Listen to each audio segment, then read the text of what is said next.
Hello and welcome to 100% maths. हम कर रहे हैं क्लास 12th के लिए chapter number 7 that is integrals. तो हम कर रहे हैं पिछली वीडियो से एनसीईआरटी एक्सरसाइज 7.9 और उसके हमने 5 क्वेश्चंस वहाँ पर सॉल्व किए थे। डेफिनेट इंटेग्रल्स को सब्स्टिट्यूशन मेथड से कैसे सॉल्व करना है वो डिस्कस किया था।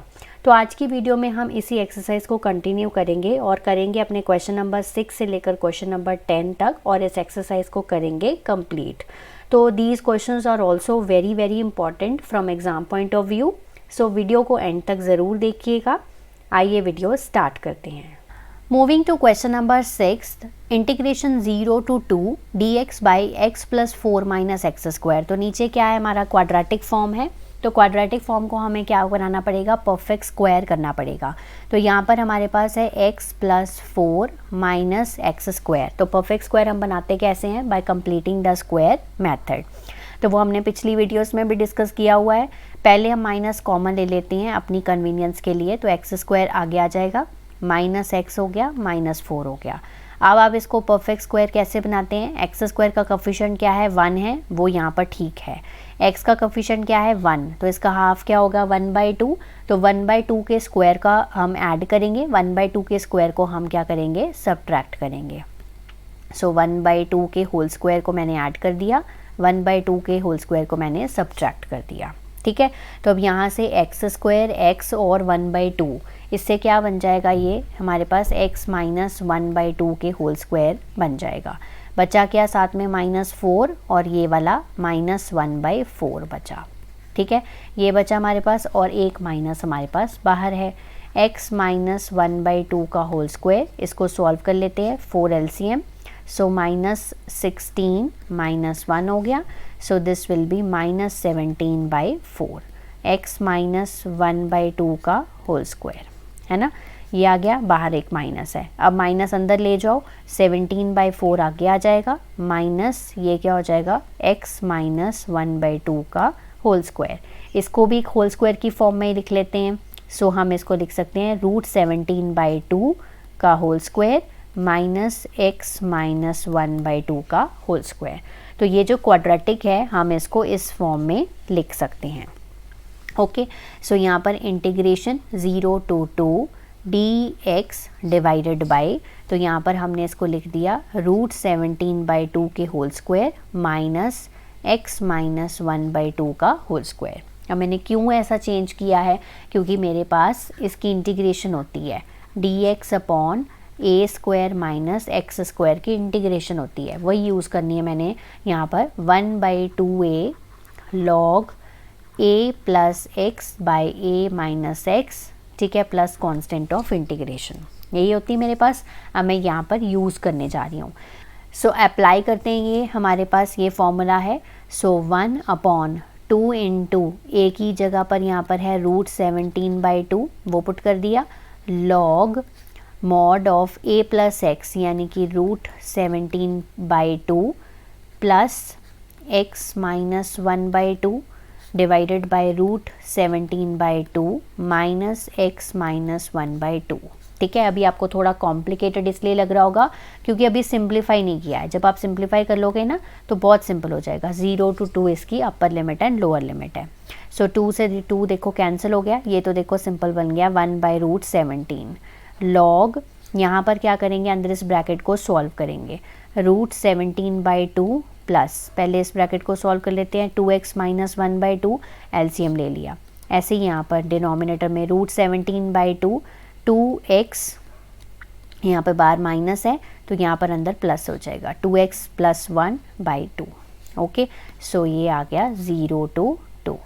ओके, सो एक स्टेप और सिंप्लीफाई करेंगे, 1/√17 लॉग, अब ऊपर भी LCM ले लिया पूरा, √17 प्लस 2x माइनस 1 और नीचे आ गया √17 minus 2x plus 1 divided by 2 mod के अंदर और 0 to 2।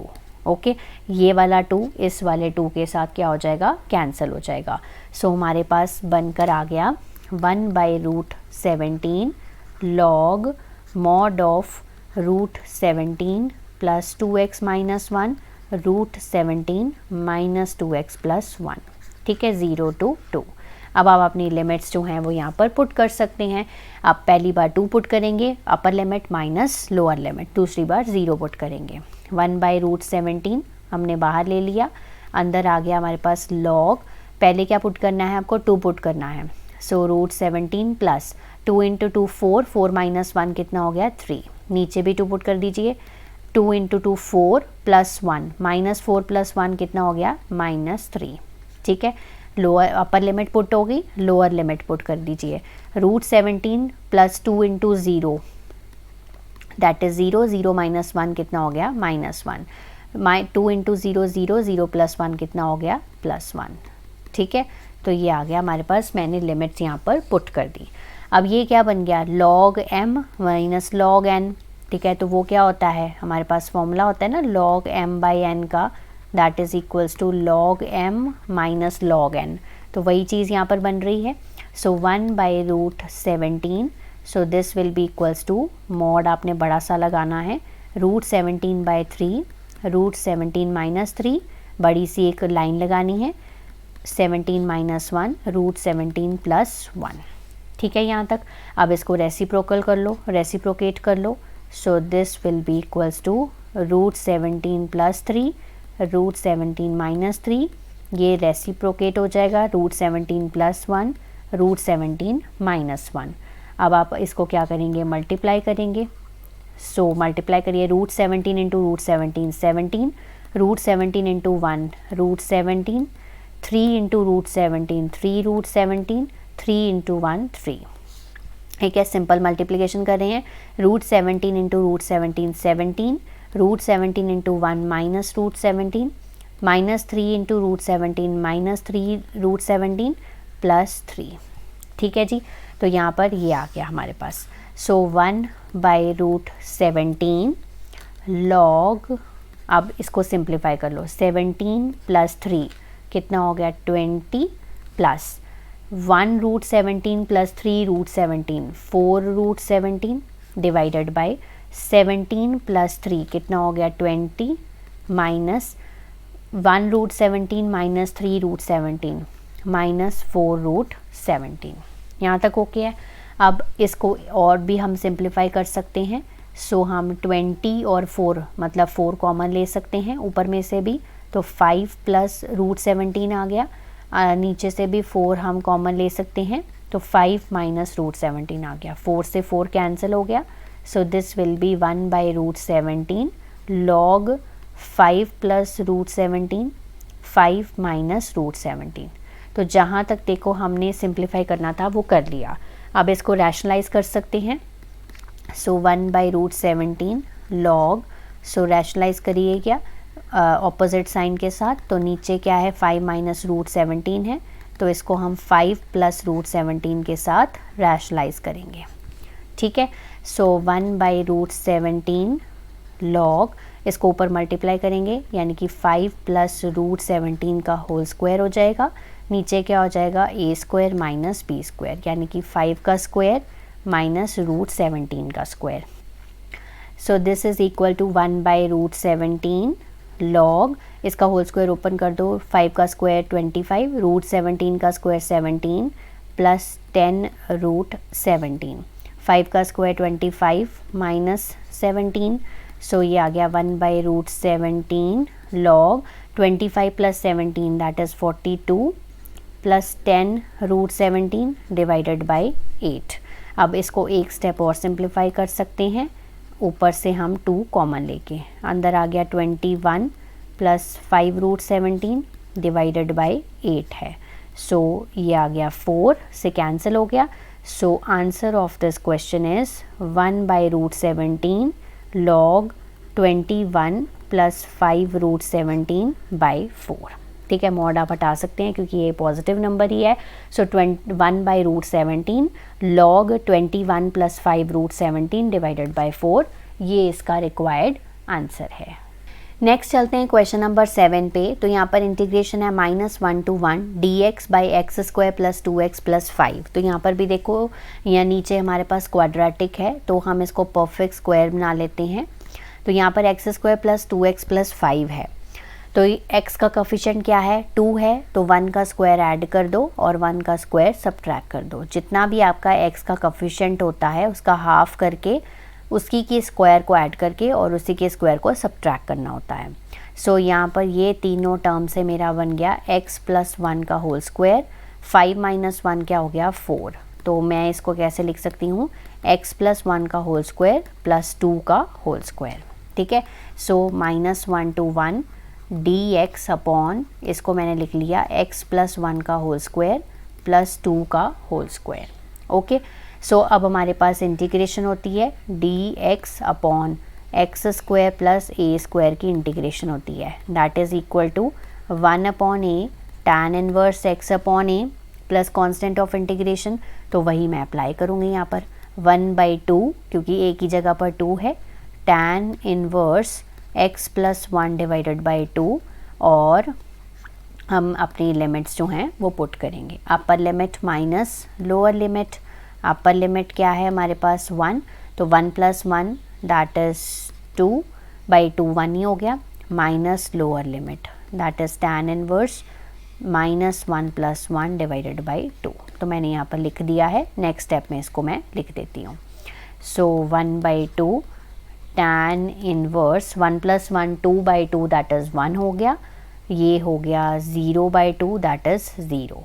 सो कौन से एंगल tan की वैल्यू जो 1 होती है दैट इज़ π/4, कौन से एंगल ऑफ tan की वैल्यू 0 होती है 0, so this is equal to π/4 into 1/2 that is equal to π/8।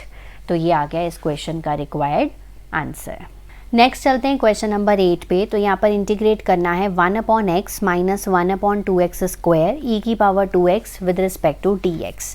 अब जब भी हमारे पास एक्सपोनेंशियल कोई फंक्शन आता है तो मैंने आपको एक इसकी इंटीग्रेशन स्पेशल वाली बताई हुई है, वो ये थी कि ई की पावर x के साथ अगर कोई फंक्शन f ऑफ x है और उसका साथ में डेरिवेटिव है f डैश x है, और इसकी इंटीग्रेशन अगर हम करते हैं डायरेक्टली तो वो क्या लिख सकते हैं हम, ई की पावर x और साथ में अपना f ऑफ x लिख सकते हैं, है ना। ये आपको मैंने बताया था। अगर आपको ये थोड़ा सा आइडिया लेना है कि ये फॉर्मूला कैसे अप्लाई होता है, कैसे क्वेश्चंस आते हैं, तो ये वाला वीडियो जाकर ज़रूर देख लीजिए, आपको समझ आ जाएगा। तो यहाँ पर समझिए कि यहाँ पर एक्सपोनेंशियल फंक्शन है और उसके साथ ये हमारा फंक्शन है, तो इसको थोड़ा मॉडिफाई करना पड़ेगा क्योंकि 1/x है और यहाँ पर -1/2 x स्क्वायर है, तो ये f ऑफ x और f डैश x नहीं बन रहे हैं। तो इसको थोड़ा सा हम सब्स्टिट्यूशन मेथड से करेंगे पहले।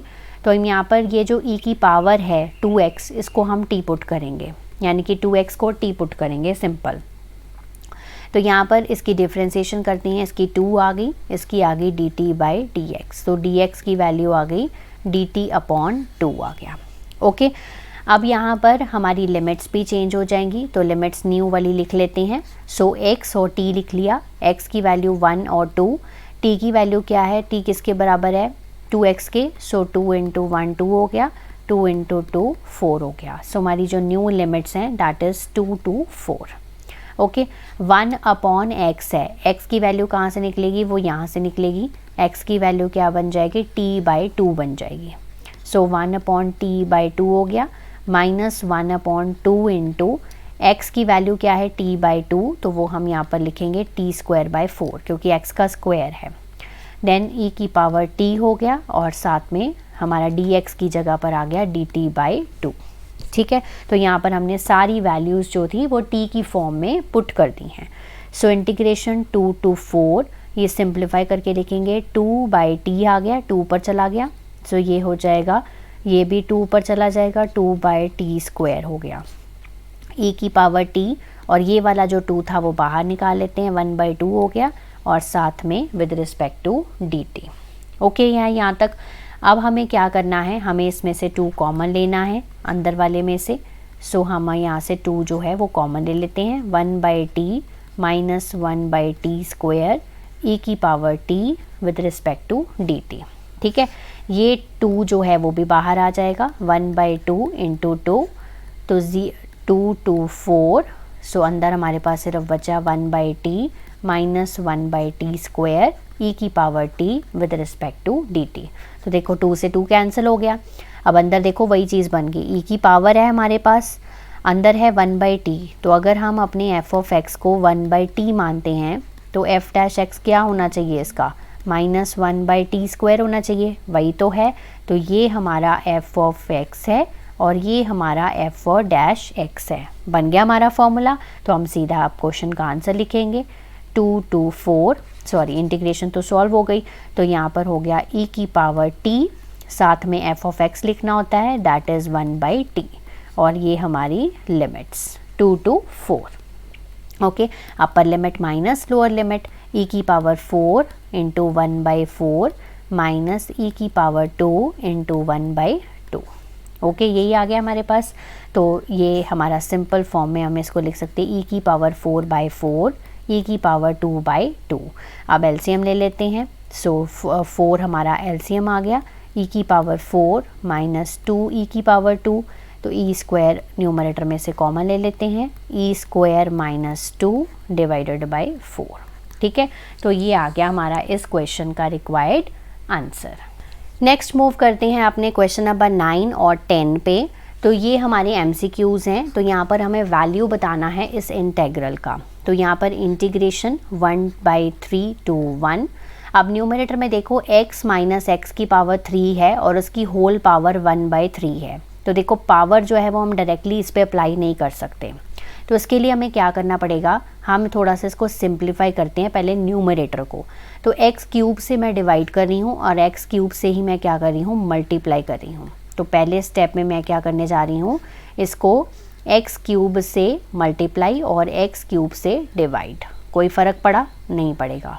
ओके, सो होल पावर कितनी हो गई, 1/3 डिवाइडेड बाई एक्स की पावर 4 dx। इससे फ़ायदा क्या होगा, हम पावर अप्लाई कर पाएंगे।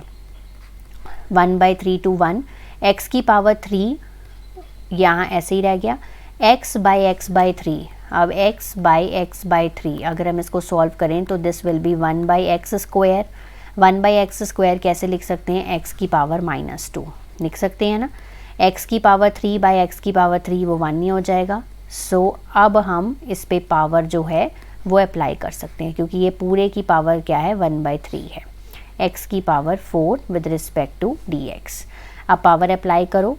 सो पावर अप्लाई करोगे तो x की पावर 3 इंटू 1/3 हो जाएगा।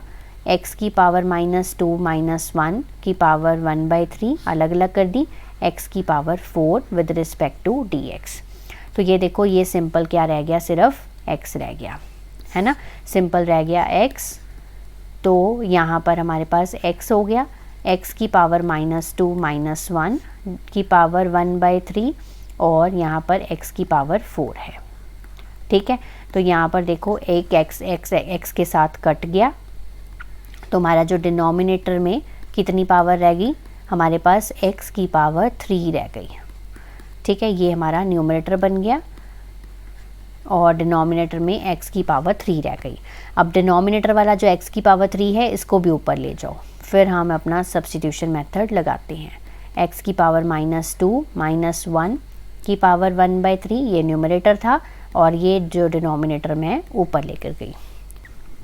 अब हम इसको आगे सॉल्व करने के लिए सब्स्टिट्यूशन मेथड लगाएंगे। तो यहाँ पर हम लेंगे x की पावर -2 -1, यानी कि ये जो ब्रैकेट है इसको हम t पुट करेंगे। अब जब हम इसको t पुट करेंगे तो इसकी डिफरेंशिएशन करनी पड़ेगी। सो डिफरेंशिएशन ऑफ x की पावर -2 वो कितनी हो जाएगी, -2 x की पावर -3। ओके, तो इसीलिए ये हमने सारा कुछ किया था। -2 x की power -3 is equal to dt upon dx। तो dx की वैल्यू क्या आ जाएगी, dt अपॉन -2 x की पावर -3। इसको हम सेव करके रख लेते हैं। अब अगर कुछ पुट किया है तो लिमिट्स भी चेंज होंगी, तो चेंज वाली लिमिट्स पहले लिख लेते हैं। x और t, x की वैल्यू 1/3 यानी कि लोअर लिमिट 1/3 है और अपर लिमिट क्या है, 1 है। अब t की वैल्यू क्या हो जाएगी, t इज़ इक्वल टू था x की पावर -2 -1, यही है। अब x की जगह पर 1/3 डालो, 1/3 की पावर -2 -1। अगर पावर पॉजिटिव करनी है तो हमें इसको ऊपर लेके जाना पड़ेगा, 3 का स्क्वायर बन गया। सो 3 का square -1 that is equals to 8। तो ये आ गया 8 के इक्वल, राइट। सो यहाँ पर 1 की पावर -2 -1, इसको नीचे ले जाओ, पावर पॉजिटिव हो जाएगी, 1/1 -1 वो कितना हो गया, 0 हो गया। सो हमारी जो न्यू लिमिट्स आई हैं दैट इज़ 8 से लेकर 0 तक। तो इसको हमने माना था t, तो ये बन गया t की पावर 1/3। ये हमारा ऐसे ही रहेगा x की पावर -3, dx की जगह पर लिख सकते हैं dt अपॉन -2 x की पावर -3। तो ये देखो इसके साथ कट गया, 1 अपॉन -2 बाहर आ गया। अब t की पावर 1/3 की इंटीग्रेशन तो हम सॉल्व कर ही सकते हैं, 8 से 0 विद रिस्पेक्ट टू dt। अब इसकी इंटीग्रेशन को हम सॉल्व कर लेते हैं। This is equals to -1/2। इसकी इंटीग्रेशन हो जाएगी t की पावर 4/3 और हमारी लिमिट्स यहाँ पर हम पुट कर देंगे। एक स्टेप और सिंप्लीफाई करेंगे, -1/2 ये हो गया 3/4, अंदर आ गया t की पावर 4/3, है ना। तो अब हम अपनी लिमिट्स जो हैं वो यहाँ पर पुट कर सकते हैं। बाहर आ गया -3/8, ये हो गया 0 की पावर 4/3 -8 की पावर 4/3 इक्वल्स टू -3/8, ये तो 0 ही हो गया। 8 की पावर 4/3 में यहाँ पर सॉल्व करके दिखा देती हूँ। अब 8 को हम कैसे लिख सकते हैं, हम लिख सकते हैं 2 की पावर 3, साथ में क्या है 4/3, 3 से 3 कैंसिल, तो 2 की पावर 4 बचा, यानी कि कितना आया 16। ठीक है, so this is equals to -3/8 -16, minus minus भी कैंसिल हो गए, 8 2 ज़ा 16। So answer of this question is 6। तो कौन सा ऑप्शन है हमारा, option number A is the correct answer of this question. Next चलते हैं अपना क्वेश्चन नंबर 10 पे, last question of the video, that is f of x जो है that is equal to integration of 0 to x t sin t dt। हमें इसका F dash x निकाल कर बताना है, यानी कि ये जो एफ एक्स है इसका डेरिवेटिव निकाल कर बताना है। तो एफ ऑफ एक्स बराबर किसकी है, इसके बराबर है, तो पहले इसको सॉल्व कर लेते हैं। सो एफ ऑफ एक्स जो है this is equals to integration of 0 to x t sin t with respect to dt। तो हम इसको सॉल्व करेंगे इंटीग्रेशन बाय पार्ट्स के साथ। तो इंटीग्रेशन बाय पार्ट्स लगाओ, तो first function as it is, दूसरे की इंटीग्रेशन यानी कि sin t dt minus integration of d by dt ऑफ t, फर्स्ट फंक्शन का डेरिवेटिव, सेकंड की इंटीग्रेशन, ठीक है, और पूरे की integration with respect to dt। Okay, और बाहर हम इसकी लिमिट्स मेंशन करेंगे। ओके, इसको अब हम सॉल्व कर लेते हैं। sin t की इंटीग्रेशन cos t हो गई, देन माइनस cos t हो गई, तो वो लगाएंगे। देन t की derivative with respect to dt is 1 only, ठीक है, और इसकी इंटीग्रेशन हो गई minus of cos t with respect to dt, और ये बाहर हमने लिमिट्स लगा दी। ओके, सो यहाँ पर आ गया सिंप्लीफाइड फॉर्म में -t cos t, minus minus plus हो गए, cos t की इंटीग्रेशन क्या होती है sin t। ओके, ये आ गया, और 0 to x। तो अब हम पुट कर देते हैं लिमिट्स। तो लिमिट्स पुट करने के बाद हमारे पास आ जाएगा -x cos x, ठीक है, t की जगह पर हमने x पुट कर दिया और नीचे 0 ही है तो -0 ही हो जाएगा। सो हमारा जो f ऑफ x आ रहा है वो आ रहा है -x cos x plus sign x। अब हमें क्या फाइंड आउट करना है, हमें इसका डेरिवेटिव फाइंड आउट करना है। सो d बाई डी एक्स करेंगे -x cos x का अलग से, और d बाई डी एक्स करेंगे हमारा साइन x का अलग से। सो माइनस आ गया। अब ये दो फंक्शंस हैं, फिर से हमारा प्रोडक्ट रूल लगेगा, पर अब ये डेरिवेटिव वाला प्रोडक्ट रूल लगेगा। सो यहाँ पर x as it is, first function as it is, दूसरे की डिफरेंशिएशन, यानी कि cos x की डिफरेंशिएशन कितनी हो गई, minus of sine x, then plus x का डेरिवेटिव यानी कि 1 हो गया, और cos x को एज इट इज़ रखेंगे। मैंने पहले कॉमन निकाल लिया था। साइन x का डेरिवेटिव यानी कि cos x आ गया, तो यहाँ पर माइनस माइनस प्लस हो गए, x साइन x, ये माइनस अंदर चला गया, minus cos x plus cos x और cos x कैंसिल हो गए। तो answer of this question is x sine x। Okay, x sine x, यानी कि option number B is the correct answer of the question.